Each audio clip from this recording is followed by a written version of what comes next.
Bonjour à tous. Vous écoutez actuellement les prédications de l'Arche de l'Éternel à Anvers, Église de Dieu en Belgique. Nous espérons que cette parole vous bénira. Que Dieu vous bénisse.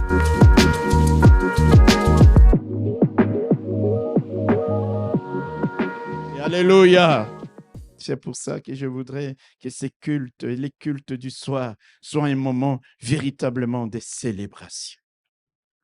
Célébration. Je voudrais vous demander de prendre vos Bibles et de les ouvrir dans l'Évangile de Matthieu. Nous allons lire l'Évangile de Matthieu, chapitre 21, et nous lirons du verset 18 au verset 20. Si vous voulez bien vous lever pour que nous puissions proclamer la parole de Dieu. Évangile de Matthieu, chapitre 21, le verset 18 à 20. Il est dit, allons-y. Le matin, en retournant à la ville, il eut faim. Voyant un figuier sur le chemin, il s'en approcha, mais il n'y trouva que des feuilles. Et il lui dit, que jamais fruit ne naisse de toi. Et à l'instant, le figuier sécha. Les disciples qui virent cela furent étonnés et dirent, comment ce figuier est-il devenu sec en un instant? Jésus leur répondit, je vous le dis en vérité, si vous aviez de la foi et que vous ne doutiez point, non seulement vous feriez ce qui a été fait à ce figuier, mais quand vous diriez à cette montagne, ôte-toi de là et jette-toi dans la mer, cela se fera. Tout ce que vous demanderez avec foi par la prière, vous le recevrez. Amen. Amen. Que Dieu vous bénisse. Le thème de ce matin, je l'ai intitulé « Établi pour être utile ». Établi pour être utile. Vous comprendrez tout à l'heure quand nous allons développer le pourquoi de ce thème. Frères et sœurs, ce soir, nous aurons notre réveillon. Et à ce réveillon, nous partagerons un nouveau thème pour l'année 2024. Mais avant cela, le Seigneur m'a mis à cœur de clôturer cette année en revenant, en rappelant les thèmes de cette année qui est en train de s'achever. Si vous vous rappelez bien, le thème de cette année 2023 a été « Porter des fruits ». Portons des fruits. Vous savez, parfois les gens commettent l'erreur d'enfermer dans un tiroir les thèmes de l'année qui s'achève. Une fois qu'on va vers une année nouvelle pour eux, le thème s'est arrêté au 31 décembre, comme si la parole de Dieu avait une durée limitée dans le temps. Comme si la parole de Dieu avait une durée limitée dans l'année ou dans le mois. On rejette, on déclasse. On met dans les oubliettes le thème de l'année qui s'éteint. Il ne doit pas en être ainsi, frères et sœurs, car la parole de Dieu n'a pas de date de péremption. La parole de Dieu ne connaît ni l'inflation ni la dévaluation. La Bible dit que l'herbe sèche, la fleur tombe, mais la parole de notre Dieu subsiste éternellement. La fleur peut paraître aussi belle, chatoyante, éclatante, soit-elle, mais elle va faner au bout d'un temps et elle va passer. Les théories scientifiques s'enchaînent. Il y en a qui se dévaluent, il y en a qui sont réévaluées, il y en a qui sont réécrites. Mais la parole de Dieu demeure éternellement. Elle est la même parce qu'elle est Dieu. Elle est Dieu. Au commencement était la parole et la parole était avec Dieu et la parole était Dieu. Alléluia! Quelle que soit, bien-aimé, la grâce que Dieu nous accorde et d'aller dans une année nouvelle, nous devons continuer à vivre, à prier et à agir sur la base des thèmes des années qui se sont écoulées. Regarde et te note. Oh, même le thème de l'année, je ne sais pas, 1998, 98. Et il y a ce thème, de temps en temps, tu reviens dessus et tu pries en fonction de ce thème. Parce que la parole de Dieu, rappelons-le, est la même hier, aujourd'hui et éternellement. L'année 2023, comme nous l'avons dit, c'était porter des fruits. Dieu nous a demandé et nous demande aujourd'hui encore. Il nous demandera demain et dans l'avenir à porter des fruits qui le glorifient. Alléluia. Pas des fruits qui ne le glorifient pas, non. Des fruits qui le glorifient, des fruits qui l'honorent, des fruits qui témoignent que nous sommes ses enfants, que nous sommes son peuple, le peuple qu'il s'est acquis, le peuple qu'il a mis à part. Alléluia. Dieu veut que nous portions les fruits de la lumière, les fruits de l'esprit, les fruits qui consistent en toutes sortes de bonté, en toutes sortes de bonnes actions. Parce que c'est important, ces fruits, que notre témoignage auprès des païens aura un véritable impact. Si nous ne portons pas les fruits qui glorifient notre Dieu, même si nous apportons à ceux qui ne les connaissent pas l'évangile, diront, mais regardez ce qu'ils sont. Ni gentillesse, ni bonté, ni amour, parfois même entre eux-mêmes. Ils se tiraillent, ils se combattent, ils se chamaillent. Nous devons porter des fruits, alléluia, qui puissent avoir un écho favorable auprès de ceux qui ne connaissent pas notre Dieu. En portant des fruits également, la Bible nous dit que nos prières seront efficaces. Quand nous avons, l'année qui s'achève, lu ce texte de Jean chapitre 15, le Seigneur a dit, ce n'est pas vous qui m'avez choisi, mais moi. Il y a des moments, il faut que tu t'arrêtes et que tu te dises, moi, je suis le choix de Dieu. Alléluia. Les gens de ce monde font des campagnes, des élections. Nous n'avons fait aucune campagne, mais Dieu nous a choisis. Ce n'est pas vous. Quand nous portons des fruits, c'est un autre avantage. Le Seigneur l'a dit, ce n'est pas vous qui m'avez choisi, mais moi, je vous ai choisi et je vous ai établi afin que vous alliez et que vous portiez du fruit et que votre fruit demeure, afin que ce que vous demanderez au Père en mon nom, il vous le donne. Quand nous portons des fruits qui honorent et qui glorifient Dieu, nous nous mettons à genoux pour prier. Dieu exauce nos prières. Dieu nous entend et dit afin que tout ce que vous demanderez au Père, parce que vous portez des fruits qui le glorifient, lorsque vous vous adresserez au Père en mon nom, il vous répondra. Portez de fruits. En cette fin d'année, ton bilan, mon bilan, en rapport avec ces thèmes, est-il insuffisant, suffisant ou plus que suffisant? Avons-nous réussi à porter beaucoup de fruits? Portons-nous encore maintenant beaucoup de fruits? Ou alors nous n'en portons aucun? Comme dans le cas du figuier de notre texte du jour. Alléluia. Jésus a passé la nuit à Béthanie. Certainement, dans cette famille amie, chez les Lazare, Marie et Marthe, et le lendemain, il doit repartir. Et la Bible nous dit qu'il eut faim. Il eut faim. Ce que j'aime lorsqu'on parle du Seigneur, c'est que nous voyons son côté 100% humain et son côté 100% divin. Dieu, 100%, homme, 100%. Il eut faim.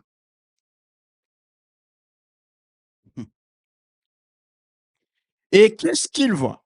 Il voit un figuier.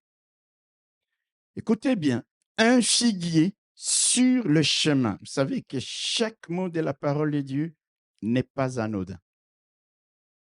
Un figuier sur le chemin. Il s'en approcha, mais il n'y trouva que des feuilles. Il n'y trouva que des feuilles, et il lui dit que jamais fruit ne naisse de toi. Et à l'instant, le figuier sécha. Alléluia. Il n'y trouva que de feuilles, pas le moindre fruit. Il n'y trouva que des feuilles. Il avait faim, mais pas le moindre fruit. Alors là, le Seigneur va proclamer 7 paroles qui vont conduire à ce que le figuier puisse complètement sécher. Frères et sœurs, dans la Bible, la plante qu'on appelle l'olivier, l'arbre qu'on appelle l'olivier, ou l'arbre qu'on appelle le figuier, représente la plupart du temps le peuple d'Israël, le peuple de Dieu, c'est-à-dire toi et moi. Alléluia. Le figuier, c'est toi et moi. Le figuier, c'est le peuple d'Israël, ou l'olive, l'olivier. Mais voilà, comme ce figuier, il ne nous suffit pas d'avoir la belle apparence du feuillage. Quelqu'un m'entend? Le figuier était sur le chemin du Seigneur. Oh, il était touffu. Les feuillages étaient beaux, magnifiques, verdoyants. Mais le besoin du Seigneur, ce n'était pas les feuilles. Le besoin du Seigneur, c'était le fruit. Et quand il s'en approcha, il ne trouva que des feuilles. Frères et sœurs, ne sommes-nous pas la plupart du temps comme ces figuiers? Nous avons une belle apparence, les signes extérieurs que nous sommes des chrétiens. Nous avons la Bible en main. Nous savons prier. Nous déclarons des versets bibliques. Nous chantons à merveille. Nous officions les cultes. Nous prêchons. Nous parlons hébreu, grec, araméen, tout ce que vous voulez. Ces choses ne sont pas du tout mauvaises. Mais il faut qu'au milieu et au-delà de tous ces beaux feuillages, de cette belle apparence, qu'on puisse trouver de fruits en chacun de nous. Quelqu'un m'entend? Que nous sert-il? Je prie à l'Arche, je prie à la Nouvelle-Jérusalem, je prie à ceci, cela. L'apparence est une belle apparence, le feuillage est beau, tout est verdoyant, tout est touffu. Mais il n'y a aucun fruit. Et c'est pour cette raison-là que le figuier de notre texte a été maudit. Alléluia. Alléluia. Je ne sais pas si vous avez lu bien le Nouveau Testament et vous trouvez un passage où nous voyons Jésus maudire. Je crois que c'est le seul texte où nous voyons le Seigneur maudire au lieu de bénir.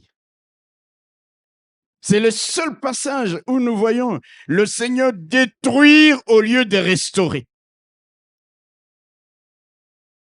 Il n'est pas venu pour ça.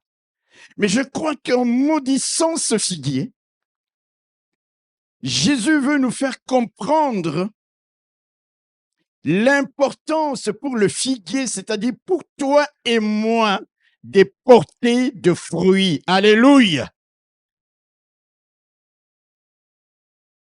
Parfois, nous prions beaucoup. Oui. Parfois, nous sommes là à jeûner. Oui, c'est très bien. Je dis, j'appelle tout ça, c'est beau feuillage. Ce n'est pas du tout mauvais. Mais où est le fruit? Le fruit, le fruit, le fruit. On est choqué. de voir le Seigneur maudire ce figuier. Quel jugement excessif! Mais il voulait que le peuple comprenne. Il voulait que ces enfants, que toi et moi, nous puissions comprendre la nécessité pour nous de porter des fruits qui l'honorent.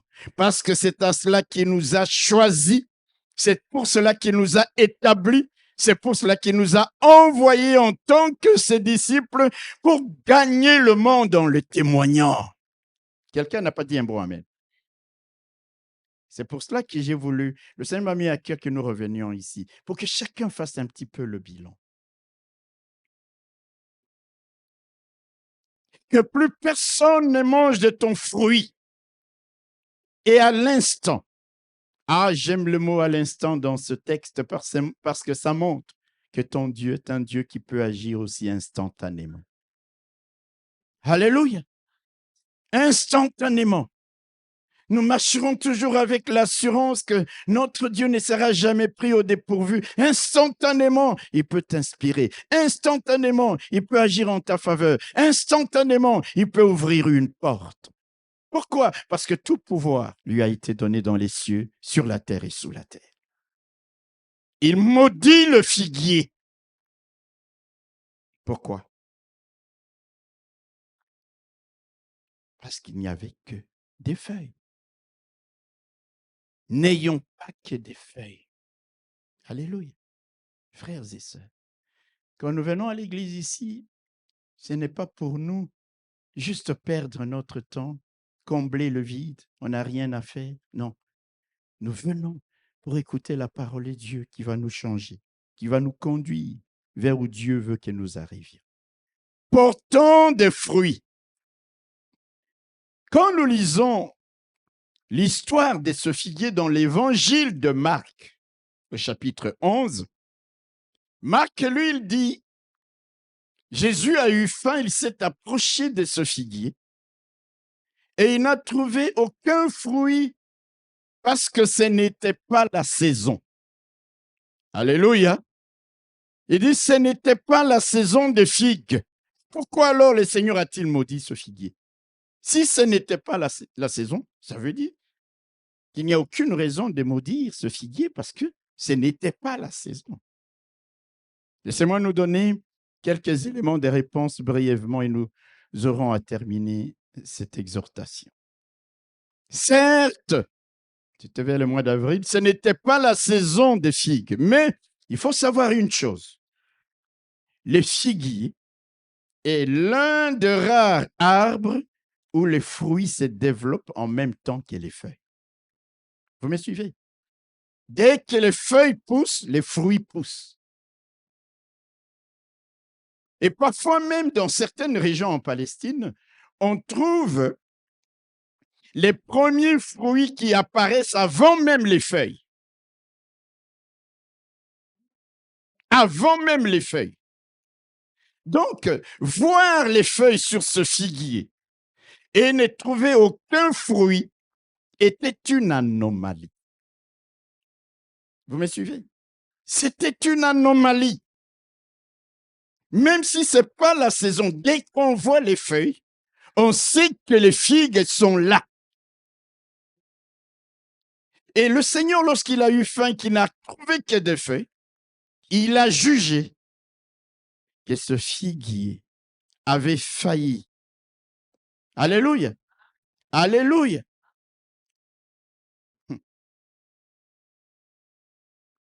C'était un signe que ce figuier occupait inutilement le terrain.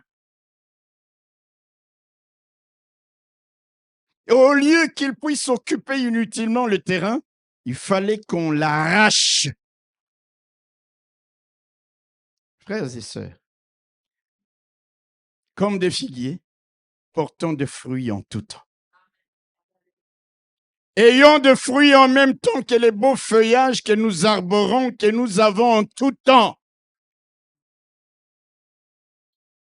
Il n'y a aucune raison que nous chantions des beaux cantiques, que nous prêchions la parole, que nous parlions en langue, toutes ces choses merveilleuses, mais qu'il n'y ait pas de fruits. Il y a une anomalie. Dès qu'on voit les feuilles dans un figuier, on sait qu'il s'y trouve des fruits. Et parfois, les fruits, comme je viens de le dire, dévancent l'apparition des feuilles. Et nous, en tant que figuiers, lorsque nous nous croisons les uns les autres, vous allez entendre les shalom. C'est très bien. Que le Seigneur te bénisse. C'est très bien. Nous avons des belles paroles, nous avons ces beaux feuillages, nous avons cette belle apparence des piétés. Mais où sont les fruits pour lesquels Dieu nous a choisis, établis?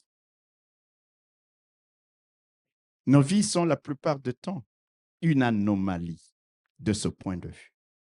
Amen. Et parce que nous ne portons pas les fruits en même temps qu'il y a ces feuillages, laissez-moi nous dire que nous courons les dangers d'être considérés aussi comme une anomalie au même titre que ce figuier-là, comme des arbres inutiles et donc destinés à être jetés au feu. Le Seigneur l'a maudit parce qu'il n'y a pas de raison. Les feuilles sont là, qu'il n'y ait pas de figues. Moi, j'ai un voisin, il a un figuier. Alléluia. Les branches de son figuier, d'ailleurs, dépassent parce qu'on a un petit mur mitoyen. Et ce que je vous dis là, c'est l'expérience pratique. Dès qu'il y a de feuilles, il y a de figues. Alléluia. Et parfois, lorsque elles sont très bien mûres, son épouse nous apporte tout un bac comme ça. Alléluia. Il faut entretenir de bonnes relations avec les voisins, avec les gens qui sont autour de nous. Tu ne peux pas savoir qui peut te sauver un jour. Alléluia. Dès qu'il y a les feuilles, il y a les figues. Pas de figues. Ça veut dire que cet arbre est inutile. Pourquoi faut-il qu'il occupe le terrain? Le Seigneur l'a maudit. Il l'a maudit. Dans notre texte au verset 18, la Bible nous dit, Jésus eut faim. Il eut faim. En retournant à la ville le matin, il eut faim. Mais ce figuier qui s'est trouvé sur son chemin n'a pas été en état de répondre aux besoins du Seigneur. Est-ce que vous me suivez? Ce figuier qui était sur son chemin n'a pas été en état de répondre aux besoins de son Créateur. C'est comme si ce figuier avait failli à sa raison d'être là où il était. Le figuier avait échoué à sa mission de répondre et de satisfaire aux besoins de son Dieu, de son Créateur. Il était là par la seule volonté de Dieu. Il avait ces beaux feuillages par la seule volonté de Dieu. Et voici qu'au moment le plus opportun, où le Seigneur a besoin de quelque chose d'autre, il satisfait son besoin, ce figuier échoue dans cette mission-là. Lorsque vous lisez les livres de Deutéronome, vous allez voir, il est dit que les arbres fruitiers au bord du chemin avaient pour vocation de nourrir tous ceux qui passaient par là. Vous me suivez? Ils n'avaient pas été plantés comme au hasard. Non. En Palestine, ce n'est pas comme ça. Je me rappelle une fois, quand nous sommes arrivés à Jéricho, on est descendu de l'autocar et les gens, vous voyez les comment on appelle, les dattes, hein, les dattiers. Les gens cueillirent les dattes dans les alentours et vous les apportez gratuitement, gentiment, très sucré, très bon. Ces arbres-là, c'est tout ce qui était sur le chemin. C'était comme une loi de Dieu. N'était là que pour, avait vocation à nourrir tous ceux qui passaient par là. Et donc, ces figuiers, n'ayant pas rempli cette mission, particulièrement, je l'insiste, vis-à-vis de son Créateur, il ne servait à rien. Alléluia! Ce figuier n'avait pas été planté en pleine forêt. Les longs du chemin. Ça veut dire, tu as la mission Tu es un arbre particulier. Quand il y a les feuillages, il y a le fruit. Tu es là. Ceux qui vont passer par ici, qui auront faim. Ta mission, c'est de répondre à cette faim. Et là, le Seigneur, le Créateur, arrive.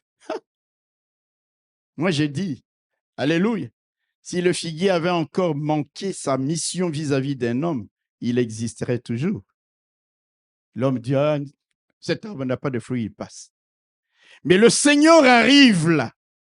Il connaît la biologie, il connaît. Est-ce que quelqu'un peut dire amen? Il sait parce que celui qui a créé, qui a voulu que ce figuier soit sur le bord du chemin avec une mission particulière. Et il arrive là et il n'y a pas de fruits. Cet arbre ne servait à rien, à la place, à l'espace privilégié qui lui avait été assigné. Alléluia. Vous savez, bien-aimés frères et sœurs, même quand vous arrivez dans des villes, dans certaines villes où les gens passent, les touristes passent, les échoppes, les magasins qui sont au bord de la route sont privilégiés. C'est une place privilégiée. Parce que même si quelqu'un n'a pas le temps d'aller loin, mais simplement en descendant, en passant, il y a les shops, il y a le magasin, il y a la boutique qui est là, il peut acheter facilement. Donc c'est privilégié. C'est un endroit privilégié. Ce figuier voyait des gens qui passaient, que d'autres figuiers qui étaient peut-être en plein, à un autre emplacement ne pouvaient pas voir. Une place privilégiée avec une mission particulière. Mes frères et sœurs, l'olivier, le figuier symbolise souvent le peuple de Dieu, les chrétiens que nous sommes, toi et moi. Et chacun de nous ici a été appelé, a été établi pour le Seigneur. Pour faire quoi? Pour que nous lui soyons utiles. Quelqu'un n'a pas dit un bon amen. Pour que nous lui soyons utiles à un moment précis ou un besoin qui concerne notre Dieu, qui concerne notre Église, qui concerne notre frère se fera sentir. Chacun de nous ici a été établi. C'est pas nous, c'est Dieu qui nous a choisis, qui nous a établis. Pourquoi? Pour quelle raison? Pour que nous répondions à ce besoin et à ceux de nos prochains. Tu es là, c'est pas par hasard. En portant de fruits. Alléluia. D'ailleurs, on peut pousser la réflexion beaucoup plus loin. Un arbre ne mange pas ses propres fruits. Vrai ou faux? Vous avez déjà vu un manguier en train de manger des mangues? Ça sert à qui? À quoi? À qui? À d'autres personnes. Sache bien ceci. Dans cette église, dans les lieux du travail, dans les milieux où Dieu t'a placé, t'a établi, ce qu'il attend de toi, c'est que tu lui sois utile. Ce figuier a été inutile en faveur du Seigneur, vis-à-vis du Seigneur. Il n'a pas répondu à son attente. Il n'a pas répondu à son besoin. Alors que dans son ADN, il est configuré de telle manière que lorsqu'on voit les feuillages, il y a de fruits. Jésus a eu faim. Le figuier ne lui a pas été utile. Alléluia. Dieu veut, écoute-moi bien, je ne vais pas être très long ce matin, que toi et moi, nous lui soyons utiles, que nous soyons utiles aux intérêts du royaume. Alléluia. Que toi et moi, nous lui soyons utiles à lui et à ceux qu'il enverra auprès de nous. Combien de gens nous rencontrons? Ils ont soif, ils ont faim. Nous nous empressons de penser en premier rien qu'à la nourriture, rien qu'à ceci, cela. Mais à l'évangile déjà, il passe, nous n'avons pas rempli notre fonction. Nous n'avons pas porté un fruit qui peut apaiser sa douleur, un mot. Le témoignage de cette maîtrise de soi, qui lorsqu'il te regarde, il se dit, mais il est dans les problèmes, mais je ne sais pas comment il peut vivre avec cette paix. Et il est encouragé. Tu as répondu aux besoins de quelqu'un d'autre en portant simplement le fruit. La position que tu occupes dans l'Église ou dans la société n'est pas due au hasard. Alléluia. Dieu t'y a placé comme un figuier qui doit satisfaire les intérêts de Dieu quand cela est nécessaire. Quelqu'un peut dire Amen? Le Seigneur avait, ce n'est pas le hasard, ce figuier permis qu'il soit là le long du chemin. Mais j'ai comme l'impression que le figuier n'avait pas réalisé la responsabilité qui était la sienne, d'être le long du chemin. Il porte des feuilles et aucun fruit. Jésus dit, anomalie, que plus personne ne puisse manger de ton fruit. Et l'arbre sèche. Qui a besoin, au milieu de nous ici, qui a intérêt à sécher dans sa vie? Personne. Personne. Mais qu'est-ce qui nous caractérise? Nous chantons de beaux cantiques, de beaux louanges, mais l'amour n'est pas là. La sincérité n'est pas là. Je parle à quelqu'un? Alléluia. Les bonnes œuvres ne sont pas là. Les uns envers les autres, déjà, au milieu de nous ici. La position que tu occupes, la place que tu occupes dans l'église, les dons que tu as, les fruits, parce que les dons sont aussi des fruits que tu portes là, c'est pas pour toi, c'est pour l'utilité commune. Mais quand tu les gardes pour toi-même, quand ils ne servent à rien, là où Dieu t'a placé, tu es comme le figuier le long du chemin qui ne répond pas aux besoins de son Créateur.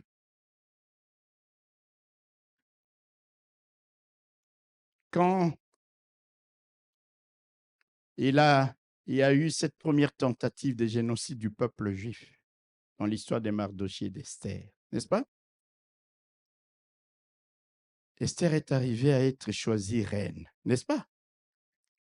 Et puis là, les décrets, les édits, les lois sont publiées dans tout l'empire du roi Darius pour qu'on puisse assassiner les Juifs. Et qu'est-ce que Mardochée a dit à sa fille? Sa fille adoptive, on dit sa cousine, mais c'est sa fille parce qu'il l'avait adoptée, ça devenait sa fille. Qu'est-ce qu'il lui avait dit? Il dit, ma fille, fais attention, tu n'es pas arrivée là par hasard.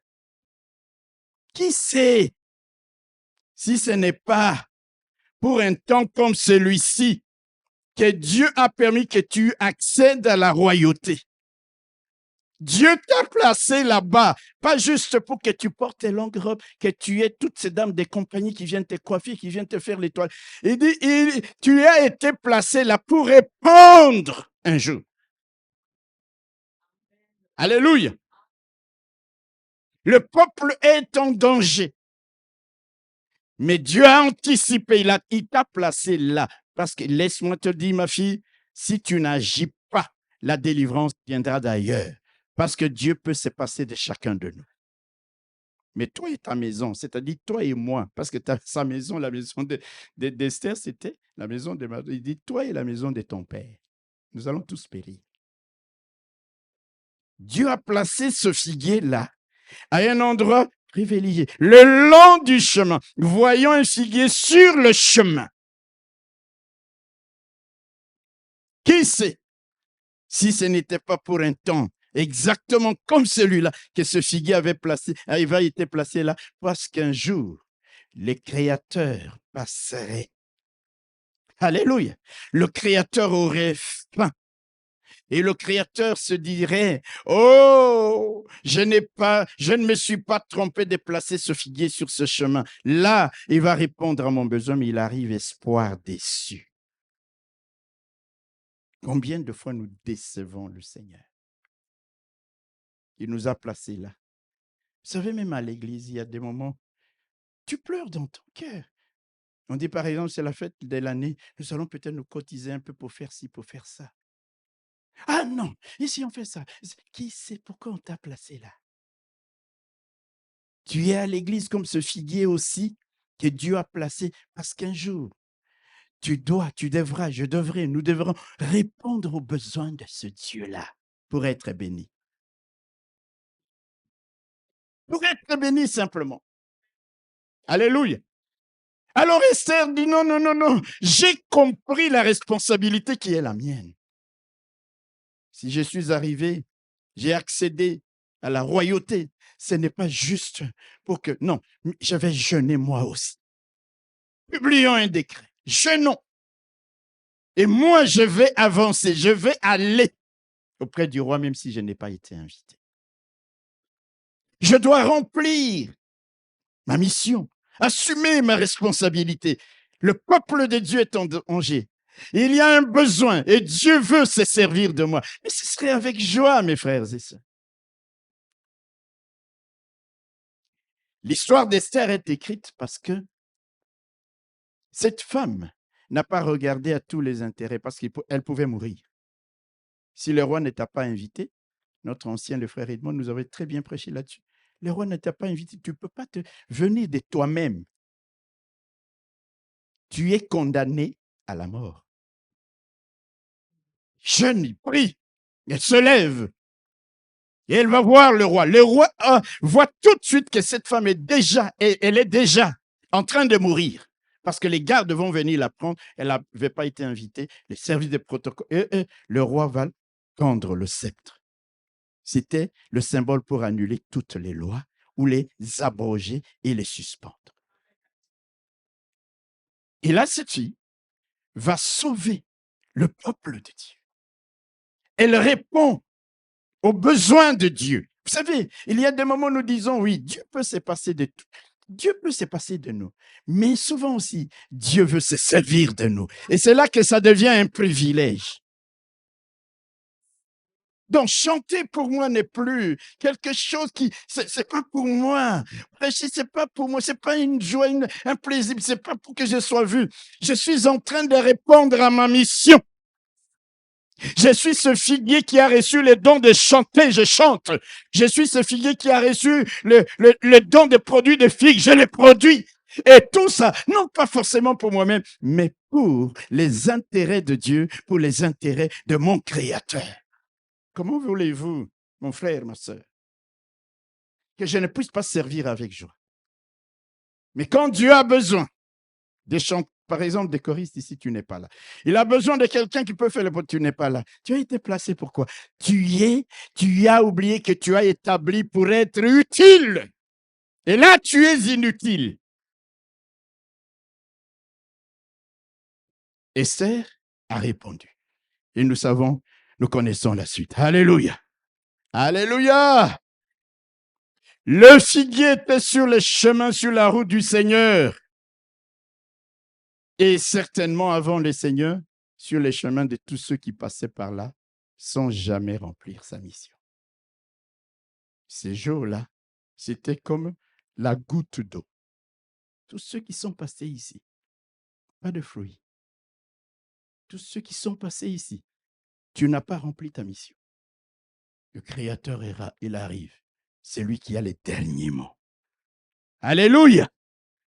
Alléluia! Vous savez, les hommes pouvaient dire, allez, on te maudit. OK. Le figuier pouvait toujours rester là. Mais là, celui qui a le mot, les derniers, il parle et la chose arrive. Il libère pour la première fois et l'unique fois la parole des malédictions. Et instantanément, le figuier sèche. Est-ce que tu réalises que tu es là pour porter de fruits? Je suis là pour porter de fruits, afin que nous puissions remplir la mission du Seigneur. Comme je le disais, vous savez, le fruit dont Dieu nous demande de porter, ça peut être juste ta gentillesse. Ta gentillesse peut consoler quelqu'un qui est déprimé. Ta discrétion, quelqu'un peut venir se confier auprès de toi et trouver cette oreille attentive qui l'écoute et tu gardes son secret. Vous savez, l'une des choses les plus difficiles pour l'homme, c'est de garder le secret. Il veut donner l'important, c'est donner l'important. Il a la primeur. Lui, il est au courant. Je parle à quelqu'un. Et quand les gens vont venir vers toi, Dieu t'a choisi, établi dans ton milieu. C'est pas juste au hasard. Tu as une mission. Le fruit que tu portes peut sauver quelqu'un de la détresse, peut aider quelqu'un qui est découragé. Alléluia. Dites un bon amen. Est-ce que tu remplis ta mission? Les dons, les talents, les capacités, les qualifications que Dieu t'a données sont-elles mises à son service, au service de son Église, de son peuple, de son royaume? Même alors que tu vois le besoin, il est là, mais pour toi, non, ça ne me regarde pas, ça ne me concerne pas. Tu es comme le figuier maudit. Je parle à quelqu'un? Je n'ai pas envie de répondre à ses besoins. Moi, c'est l'apparence. Moi, c'est le feuillage qui m'intéresse le plus. Je parle en langue. Je parle les patois des Canaan. Alléluia, shalom rabouni. Pour ceux qui ne les savent pas, ça veut dire maître. Et tu interprètes l'aramée. Tout ça, c'est bien beau. Et le fruit. Alléluia. Tu es là sur les chemins. Tu es là sur la route. Tu es là assise sur une chaise dans la maison de Dieu, mais sans jamais remplir ta mission. Porter des fruits, pouvant nourrir les gens, pouvant être une bénédiction pour les autres, pouvant servir et répondre aux intérêts de ton Créateur. En quoi alors es-tu différent de ce figuier qui a été maudit?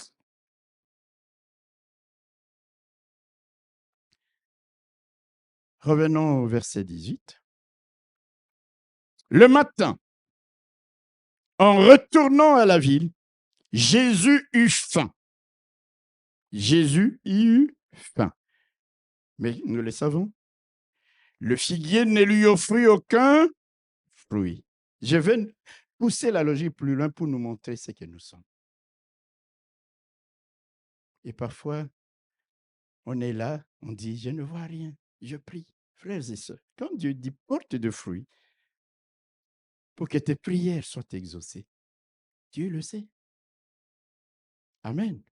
Combien de fois, toi et moi, n'avons-nous pas été comme ce figuier? Et parfois sans même que nous en soyons conscients. Dans la Bible, il y a un endroit, un autre passage où on dit que Jésus eut faim. Amen. C'est dans Matthieu au chapitre 25. Jésus, parce qu'il y a quelqu'un qui va peut-être dire, ah oui, mais franchement, si j'avais été ce figuier, ah, quelle chance! Je vois le Seigneur. Alléluia. Alléluia. Ça me rappelle l'histoire d'un couple aux États-Unis par temps des tempêtes. C'était un pasteur. Ils habitaient un endroit un peu éloigné et il y avait une telle tempête. Et ils entendent, le mari était en train de travailler dans son bureau et on frappe à la porte et la dame entend, vient ouvrir, voit monsieur. Il dit, il y a ma voiture qui est tombée en panne, mais la dame avait peur, elle ferme la porte. Alléluia. Et puis, le mari vient, il dit, mais j'étais entendu parler avec quelqu'un. Il dit, oui, c'est un monsieur là qui disait, sa voiture est tombée en panne, mais tu sais, il faut être un peu méfiant. Il faut être aussi méfiant, c'est vrai. Amen. Et cet homme, ce pasteur, il s'est dit, non, cet homme-là, il faut faire quelque chose. Il dit, il est parti de quel côté? Il a suivi. Et là, c'était Franklin Roosevelt, le président des États-Unis. Alléluia. C'était le président. Il revient avec lui à la maison. Vous voyez, et l'histoire est restée. Cette étape disait, quel honneur, monsieur le président, de vous accueillir. Alléluia. Alléluia. Si son mari n'avait pas insisté, il n'aurait jamais eu ce privilège d'accueillir le président des États-Unis. Je n'ai pas dit ouvrez la porte à n'importe qui. Je n'ai pas dit ça. Mais c'est comme s'ils étaient là, en ce moment-là précis, pour répondre aux besoins du président des États-Unis. Ça leur a été bénéfique. Vous avez une connexion à la Maison Blanche, vous savez, les portes vous sont ouvertes. Le figuier était là sur le chemin. Jésus a eu faim. Quand nous lisons dans Matthieu au chapitre 25, écoutez, à partir du verset 42 à 45, c'est Jésus qui parle. Il dit, car j'ai eu faim et vous ne m'avez pas donné à manger. J'ai eu soif et vous ne m'avez pas donné à boire. J'étais étranger et vous ne m'avez pas recueilli. J'étais nu et vous ne m'avez pas vêtu. J'étais malade et en prison et vous ne m'avez pas visité. Ça, c'est Jésus qui parle. Le disciple dit, oh, Seigneur, ça fait 3 ans et demi que nous sommes avec toi. Seigneur, quand avons-nous ayant faim ou ayant soif, ou étranger, ou nu, ou malade, ou en prison, et n'avons-nous pas assisté?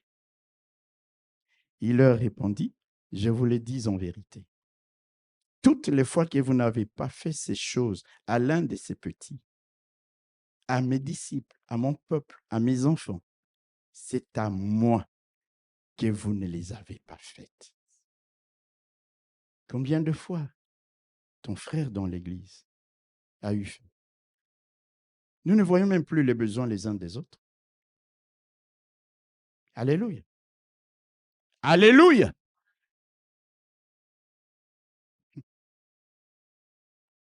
Lorsque Moïse écrit les psaumes 69, je crois, prophétiquement, il parle de Jésus. Il dit, j'ai eu faim, mais on mettait dans mon aliment du ciel, c'est-à-dire le poison. Aujourd'hui, ton frère a faim, c'est l'occasion pour toi de l'empoisonner. C'est écrit dans la parole de Dieu. Psaume 69, je crois vers le verset 21. Attendez, pour que je ne dise pas n'importe quoi. Ça veut dire que chaque fois que nous faisons ça, c'est comme si nous devenions des assassins de Jésus-Christ lui-même. Non, quelqu'un n'a pas dit Amen. Psaume 69, verset 22. Il dit, ils mettent du ciel dans ma nourriture. Quand j'ai eu faim, ils m'ont donné de la nourriture, mais ils y ont mis du ciel, le poison. Et pour apaiser ma soif, ils m'aveuglent, ils m'abreuvent de vinaigre. Vous vous rappelez Jésus mourant sur la croix. À un moment donné, il dit, j'ai soif. On ne lui a pas apporté de l'eau. Prophétiquement, David est en train de parler du Messie. On a pris une éponge, on l'a trempée dans du vinaigre, on a donné à Jésus pour qu'il boive. Au lieu de l'eau, au lieu de la nourriture saine, c'est la nourriture empoisonnée. C'est l'eau vinaigrée. Vous savez, le vinaigre, c'est quoi? Le mot vinaigre vient de 2 mots, le vin aigre. C'était trop difficile à prononcer, vin aigre. On a prononcé vinaigre. C'est de l'acide acétique. En chimie, c'est de l'acide acétique. C'est un acide faible, bien sûr. Ce n'est pas comme l'acide sulfurique ou l'acide nitrique, mais c'est un acide. Et c'est ça que nous donnons à nos frères, à nos sœurs. C'est ça porter de fruits, mes bien-aimés? Non. Il dit, chaque fois que vous ne m'avez pas donné à manger ou à boire, quand avons-nous, Seigneur? Nous ne t'avons jamais vu. Il dit, vous n'avez pas compris. Chaque fois que vous ne l'avez pas fait, à vos frères, à vos sœurs, c'est à moi que vous ne l'avez pas fait. À l'église, on peut arriver dans les églises aujourd'hui. On s'empoisonne. Je parle à quelqu'un. Je suis mieux placé en tant que pasteur pour vous dire ces choses-là. Et c'est ça le fruit que nous devons porter. C'est ça remplir la mission pour laquelle Jésus nous a choisis et établis.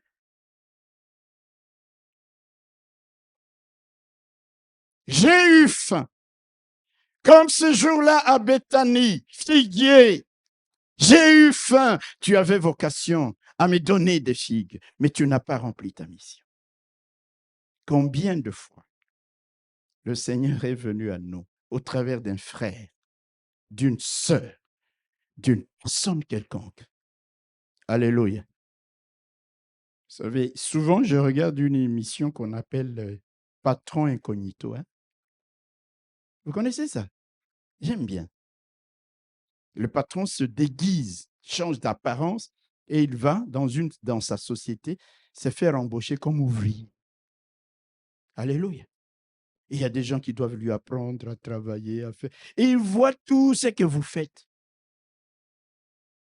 Et un jour, il rentre dans son costume, il appelle tout le monde, il dit, vous savez, le stagiaire qui était là, il est parti. Ah oui, il a fini. Il dit, c'était moi. Il te dit, toi, tu faisais ça. Toi, tu faisais ça. Quand je regarde ça, je dis, wow, Seigneur, c'est grave. Alléluia. Il dit, j'ai eu faim. Vous aviez vocation à me donner la nourriture. Mais quelle nourriture vous m'avez donnée? De la nourriture empoisonnée. Frères et sœurs, et nous croyons qu'en agissant ici, j'ai eu soif. Qu'est-ce que vous m'avez donné à boire? Au lieu de l'eau, vous m'avez donné de l'acide, du vinaigre, du vin aigre. Nous n'avons pas répondu à la mission. Mon frère, ma sœur, sommes-nous vraiment utiles à Dieu? C'est ça la question que tu dois te poser. Suis-je vraiment utile à Dieu? C'est Dieu qui m'a choisi, qui m'a tiré de là où j'étais. C'est Dieu qui m'a préparé une éternité glorieuse. Je n'ai pas fait des campagnes électorales, je n'ai pas fait d'affiches, je n'ai pas fait de t-shirts en mon nom, en mon effigie, mais il m'a choisi, il m'a choisi. Suis-je utile là où il m'a placé en tant que figuier? Est-ce que je porte les fruits qui le glorifient, qui l'honorent? Est-ce que j'ai rempli ma mission de répondre à ses besoins, à ses attentes, aux besoins de son Église, aux besoins de son royaume? Si ce n'est pas le cas, posons-nous la question ce matin. D'après toi et moi, qu'est-ce que le Seigneur doit faire de nous? Il y a des gens qui ont peur qu'ils nous maudissent. Je ne crois pas qu'il va nous maudire. Mais je vais vous dire une chose. Alléluia. Il arrivera ce temps où nous nous présenterons devant lui, il dira, ça est un figuier inutile, serviteur inutile. Jetez-les dans les ténèbres du dehors. Figuier placé à un endroit stratégique, mais qui ne remplit pas sa mission. Tu es là, tu es porteur d'une mission. Dites Amen. Et quand tu remplis cette mission avec négligence, tu viens quand tu veux, tu fais ce que tu veux, mon frère, ma sœur. Tu n'es pas en train de réaliser qu'en réel. Vous savez, il y a des gens qui disent, c'est au pasteur que je fais ça. Ce n'est pas au pasteur. C'est à Dieu que tu le fais. Quand tu combats ton pasteur, tu combats qui en réalité? Tu combats Dieu. Chaque fois que vous avez fait ça à mes disciples, c'est à moi que vous les avez fait, dit le Seigneur. Chaque fois que tu élabores un projet pour empoisonner ton frère, ta sœur, tu es comme les meurtriers de Christ. Est-ce que quelqu'un m'entend? Alléluia. Quand il vient te demander quelque chose, ah, je n'ai plus de semoule à la maison, tu ne vas chercher que de la semoule périmée. Ah, mais cherche de la bonne semoule. Alléluia. C'est pour cette raison, frères et sœurs, qu'il ne faut pas donner à quelqu'un un cadeau que toi-même tu n'apprécies pas. Amen. Donne-lui quelque chose que tu apprécies toi-même. Quand nous faisons du bien aux gens, c'est ça, porter des fruits qui consistent en toutes sortes de bonnes œuvres. Je ne vais pas revenir sur les textes bibliques parce que tout au long de l'année, nous en avons parlé. Viens parfois un dimanche avec la détermination. Ce dimanche, je dois faire du bien à une personne à l'église. Alléluia. Dites un bon amen. Je dois servir les intérêts de Dieu dans l'église où il m'a placé. Je dois être à mon poste, À mon poste, c'est là que Dieu m'a établi. Vous avez déjà vu un arbre, il dit, je n'aime pas maintenant au bord du chemin, je vais aller. Non, il est là. Ce sont des touristes dans les églises. Ah, moi, on m'a invité là. Très bien. Il peut être invité 52 dimanches. 52 dimanches, il est à l'extérieur. Je ne dis pas que c'est mauvais d'aller ailleurs. Non, mais là où tu as été établi, qu'est-ce que tu fais? Est-ce que tu réponds aux besoins de Dieu? Est-ce que tu réponds aux besoins de tes frères et sœurs? Est-ce que tu réponds même à toutes ces choses? Parfois, ces cotisations. Vous savez, parfois, c'est choquant, bien-aimés frères et sœurs. Personne d'entre nous ici, en tant qu'enfant de Dieu, ne peut être ruiné parce qu'il donne une cotisation de 10 euros, de 15 euros, parce qu'il y a un frère, une sœur qui est éprouvé. Personne. Le Dieu que tu sers, alléluia, se pourvoira pour te bénir. Mais là, nous disons non, c'est pas moi. Et il y a même des gens, ils disent, mais de toute façon, le 31 et le 1er, je ne serai même pas là, pourquoi je cotiserai? Mais et si tu n'as pas cotisé, tu vas faire quoi? Mais viens même si tu n'as pas cotisé. Alléluia. Mais ça montre la méchanceté qu'il y a dans le cœur. C'est ce que nous sommes aujourd'hui, l'Église. Un beau feuillage, verdoyant, touffu. Et le Seigneur, il dit, tout ça, c'est bien, c'est beau. Ça répond à l'ADN de la plante, de l'arbre. Mais il y a quelque chose d'autre qui doit répondre à l'ADN du figuier, le fruit. Marc ne dit pas que ce n'était pas la saison. C'est la saison tout temps pour le figuier. Dès qu'il y a des feuilles, il doit y avoir des fruits. Et voilà, Jésus, il dit, plus personne. Même si le Seigneur ne nous maudira pas parce qu'il ne va pas nous maudire. Alléluia. Au dernier jour, il dira, serviteur inutile, je t'ai placé dans ton église. Tu avais une belle voix pour chanter. Tu n'as pas chanté? J'avais besoin d'avoir des personnes qui donnent un coup de main pour nettoyer. Tu ne nettoyais pas. Je t'avais placé dans cette église pour que tu aides avec les idées que tu as, les talents que tu as. Et je venais, je voyais, tu voyais, nous voyions les besoins. Mais toi, tu dis, si tu ne veux pas avoir des problèmes dans les églises, commence à servir Dieu. Mais moi, je voudrais avoir des problèmes avec tout le monde. Je veux avoir des problèmes avec tout le monde si je sers Dieu, peu importe. Mais pourquoi j'aurais des problèmes avec toi? Mais si c'est pour servir le Seigneur, je sais que je suis ce figuier qu'il a établi là-bas. Il vient et moi je dis, non Seigneur, moi j'ai peur. J'avais peur de parler parce que, frères et sœurs, ce n'est pas ainsi. Portons des fruits. Dites Amen.